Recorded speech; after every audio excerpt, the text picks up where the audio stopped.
গানে গানে পরিচয়।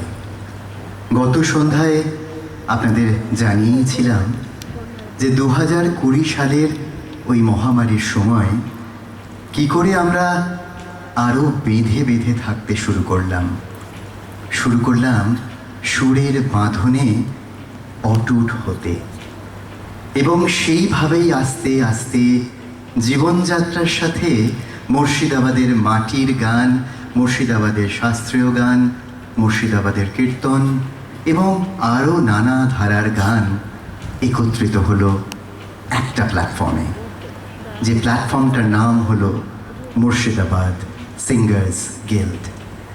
তাই আজকের দ্বিতীয় সন্ধ্যায় আবারও আপনাদের সুস্বাগতম। মুর্শিদাবাদ সিঙ্গার্স গিল্ডের দ্বিতীয় সন্ধ্যায় আজকে আমরা প্রথমেই রবি ঠাকুরের গানে আমাদের আজকের অনুষ্ঠানের শুরুয়াতি করব, তারপরে আস্তে আস্তে চলব মুর্শিদাবাদের সঙ্গীতের বিভিন্ন ধারার সাথে, তাদের শিল্পীদের নানান ধারার গানের সাথে। আজকের সন্ধ্যাটা আসুন সকলে খুব সুন্দর করে উপভোগ করি। আমাদের সঙ্গে যারা এই সংস্কৃতির অনুষ্ঠানে সাথী হয়েছেন, যে মানুষগুলো বা যে সংস্থাগুলো না থাকলে আমরা হয়তো এগিয়ে যেতে অক্ষম: TVS Baharampur, let's go tours and travels, Iqbal Ahmed crescent Honda, micron diagnostic centre, Ranibagan যুব কম্পিউটার প্রশিক্ষণ কেন্দ্র এবং কথা শৈলী বহরমপুর। আমরা চলে যাব আমাদের আজকের উদ্বোধনী সঙ্গীতে।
আমাদের উদ্বোধনী সঙ্গীত শেষ করলাম, কিন্তু যে মহৎ উদ্যোগ নিয়ে এবছরের সঙ্গীত উৎসব আমরা করছি, সেখানে যার নাম আমরা সচরাচর বলেই থাকছি, তিনি হলেন সলিল চৌধুরী, যার শতবর্ষ উদযাপন চলছে সারা দেশ এবং বিশ্বজুড়ে। সলিল চৌধুরী একটাই নাম, কিন্তু তার ডানা অনেক, তার প্রচুর দিকে পরিধি। বাংলা, হিন্দি, মালয়ালম যে কোনো সঙ্গীতে যার বিরাজ অনস্বীকার্য। এবং শুধু তাই নয়, কি বাজাতে তিনি পারতেন না, সেই এমনই এক মানুষকে নিয়েই মুর্শিদাবাদ সিঙ্গার্স গিল্ডের এবারের উদযাপন। কিন্তু তার আগে আমি একটু যে মানুষটি তাকে নিয়ে ভেবেছেন, আমাদের সকলের প্রিয় বাপ্পাদা শুভাশিস চক্রবর্তীকে একটু রাখছি। বাপ্পাদা, তোমার মাথায় হঠাৎ করে এই উদযাপনের কথা কেন এলো? লাইটটা দিস বাবু। বিষয়টা হচ্ছে যে আমি একটু ঘরোয়া পরিবেশে আমি বিষয়টাকে রাখতে চাইছি। বিষয়টা সলিল চৌধুরী আসলে এটা সমস্ত মিউজিশিয়ানরা এটা স্বীকার করে, যত মিউজিশিয়ান বলুন বা যারা সঙ্গীত প্রেমী, তারা সকলে স্বীকার করতে বাধ্য হয় যে সঙ্গীতের বিভিন্ন ধারা নিয়ে আমাদের রবীন্দ্রনাথ, নজরুল তো আছেনই মাথার উপরে, তারপরেই যার যা নাম করা যায় তিনি সলিল চৌধুরী। একদম সবাই একটা এক বাক্যে স্বীকার করে। তার এই বিভিন্ন এক্সপেরিমেন্ট, বিভিন্ন মানে কি বলবো, মানে পরীক্ষা নিরীক্ষা সঙ্গীতকে নিয়ে সবাই উদ্গ্রীব হয়ে থাকতো। সমস্ত শিল্পী, মানে যত শিল্পী আমাদের বোম্বে বলুন বা বাংলার বলুন, সবাই উদ্গ্রীব হয়ে থাকতো যে সলিলদা এবার পুজোর গানটা কি বের করছেন, আর সবাই অপেক্ষা করতেন আমাকে যদি ডেকে নেন।